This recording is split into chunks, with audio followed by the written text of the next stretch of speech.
I am absolutely thrilled to have you here today because we've got a fascinating one for you. Okay, let's just dive right into it. We are looking ahead to the massive Antoine Fuqua biopic hitting theaters in 2026, simply titled Michael. Now, you know and I know that Hollywood absolutely loves a good story. And biographical films, well, they're kind of notorious for tweaking timelines, shifting characters around, and really amping up the drama to make a cleaner, more cinematic narrative. But today, we're doing something different. We are stripping away all of that heavy Hollywood dramatization. We're going straight to the raw, unvarnished historical record of Michael Jackson's life to uncover the absolute reality beneath the icon. So what is the actual historical reality behind the King of Pop? To find that line between the myth and the man, our journey today is going to cover three distinct eras. First, complex Jackson family dynamics. Second, inside the Motown machine. And finally, the solo superstardom era. Let's get into it. Part 1. Complex Jackson family dynamics. Look, when you dig into the history of how massive entertainment dynasties are actually built, it is rarely pretty. And it is almost never simple. Behind the polished narrative, there's always a deeper, way more complicated reality. Just look at the foundation of the Jackson household. Historically, Joseph and Katherine Jackson actually had 10 children together. Now, Brandon, who was Marlon's twin, tragically died shortly after birth, which left 9 surviving children. But the upcoming film completely omits Janet Jackson. Think about that for a second. Janet is the youngest sibling and literally a global icon in her own right.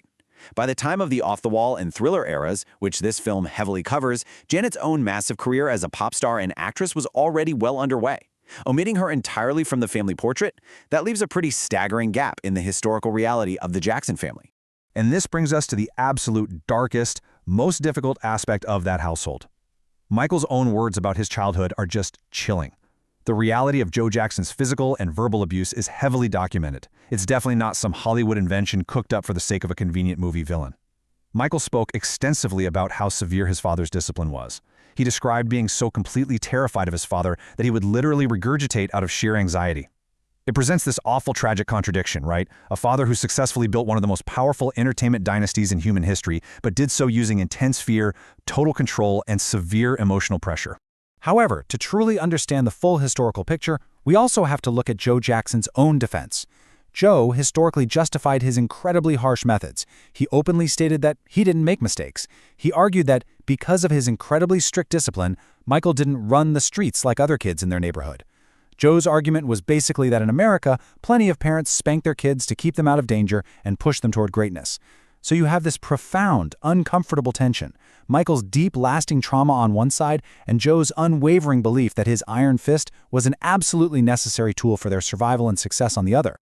Part 2. Inside the Motown machine. Okay, let's shift from the living room in Gary, Indiana, straight to the boardrooms and studios of Detroit to bust a massive Hollywood myth.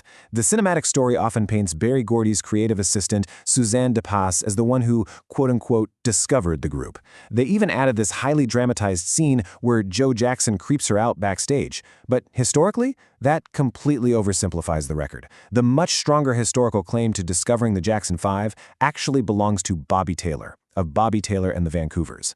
Taylor is the guy who actually saw them perform at Chicago's Regal Theater, helped pull them into Motown's orbit, and played the key role in arranging their initial audition. Now, Suzanne DePass was incredibly important for sure. She was a massive internal advocate who pushed them through the Motown system and even designed their wardrobe, but she wasn't the initial discoverer.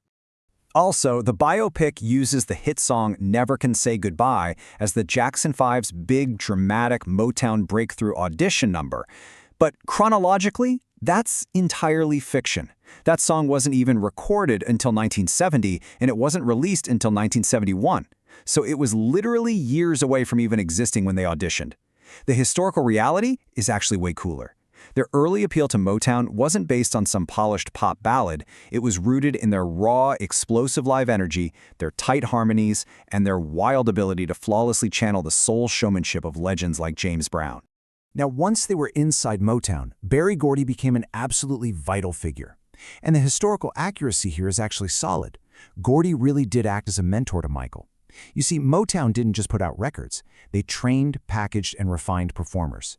Gordy taught Michael the mechanics of pop stardom, stage discipline, and the strategy for crossing over to wider audiences. But maybe most importantly, Gordy provided a warmer, much-needed counterweight to Joseph Jackson. Was he a businessman? Absolutely.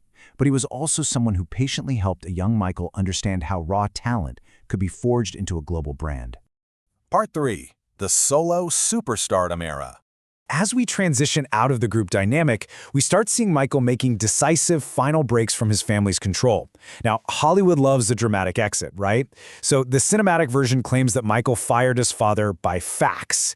It's titillating, it looks fantastic on screen, but it's highly dramatized. The power shift itself, though, is entirely true. As Michael grew into a solo artist during those massive off-the-wall and thriller eras, he desperately needed independence. He ended up hiring lawyer John Branca and successfully loosened Joseph's iron grip over his business life, establishing his own label relationships and creative ambitions. But that exact, dramatic, fired-by-fax moment, yeah, that's a Hollywood exaggeration of what was actually a much more gradual professional separation. Then we have the legendary battle over MTV. In its early years, MTV's rotation was almost entirely dominated by white rock acts. Getting a song like Billie Jean on the air was a massive hurdle. The movie portrays CBS Records chief Walter Yetnikoff aggressively chewing out MTV executives, literally threatening to pull all other CBS artists if Michael was shut out. But the historical reality disputes this super aggressive claim. MTV executive Les Garland noted there was never an actual threat from Yetnikoff to pull other artists. Actually, historical accounts indicate Yetnikoff was just upset that MTV wasn't playing artists like Willie Nelson or Barbra Streisand. Ultimately, it was just the sheer, undeniable, earth-shattering popularity of Billie Jean that broke the dam all on its own. And then, of course, there's Bubbles the chimp. Bubbles is such a famous part of the Michael Jackson mythology, but the timeline often gets wildly blurred.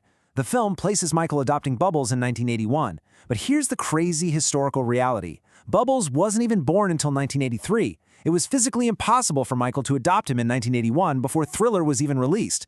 Bubbles actually entered Michael's life in the mid-1980s, so placing the adoption earlier in 1981, that's just a thematic convenience by the filmmakers. It falsely establishes Michael's intense loneliness and highly eccentric image much earlier than it actually happened in real life. But you know what? Sometimes the absolute truth is way wilder than any fiction. Let's look at the production of the Beat It music video. As unbelievable as it sounds today, it is a documented fact that Michael Jackson insisted on casting actual, real-life rival gang members. We're talking actual members of the Bloods and the Crips to be on set alongside professional dancers. He wanted the video's anti-violence message to be rooted in a deeply authentic, genuinely chilling atmosphere, rather than just relying on actors doing cheesy studio posturing. It was a massive, huge risk, but it truly paid off, cementing Beat It as one of the absolute defining videos of the 1980s. And finally, we arrive at December 9th, 1984 at Dodger Stadium. The 1984 Victory Tour was incredibly strained. There were money disputes, intense pressure from promoters, and the undeniable fact that Michael had simply outgrown the group post-Thriller. At this massive Los Angeles concert, Michael caught everyone, and I mean everyone, including his own family, completely off guard.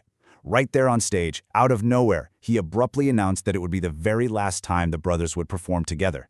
It was a staggering reality that decisively marked the end of the Jacksons as a touring unit, and it cemented Michael's total, unapologetic independence as a global solo superstar. So, as we wrap up this explainer, I want to leave you with a question to really ponder. When does a cinematic narrative cross the line from standard artistic license into an actual historical rewrite? Separating the man from the myth radically changes our understanding of Michael Jackson's legacy, doesn't it? It reminds all of us to always critically examine the narratives handed to us, especially when they come wrapped up in that shiny Hollywood magic. Thank you so much for joining me today, and keep questioning what you see on the big screen.